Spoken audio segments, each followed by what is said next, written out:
বিশ্ব ক্রিকেটের সব রকম আপডেট পাওয়ার জন্য আমাদের চ্যানেলটিকে আজই সাবস্ক্রাইব করে রাখুন।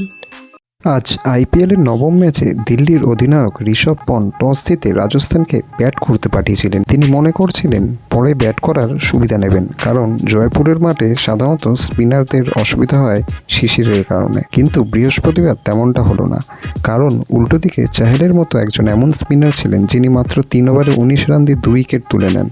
বল হাতে একাই কাঁপালেন তিনি। ব্যাট করতে নেমে যদিও শুরুতেই 2 উইকেট হারিয়ে চাপে পড়ে যায় রাজস্থান, সেখান থেকে দলকে লড়াইয়ে রাখেন অশ্বিন ও রিয়ান পরাগ। কিছু বড় শট খেলে দলের উপর থেকে চাপটা কাটিয়ে দেন অশ্বিন, কিন্তু শেষ ওভারে নোকিয়ের বলে পরাগ করেন 25 রান, নিচে 45 বলে 84 রান করে অপরাজিত থাকেন। সেই রান তারা করতে নেমে দিল্লির শুরুটা একদমই ভালো হয়নি। মিচেল মার্শ, রিকি ভুই, ঋষভ পন্থ তেমন কোনো রান পাননি। ওপেনার ওয়ার্নার মাত্র 49 রান করেন। বাংলার হয়ে অভিষেক পোরেল ইম্প্যাক্ট প্লেয়ার হিসেবে নেমে মাত্র 9 রান করেন।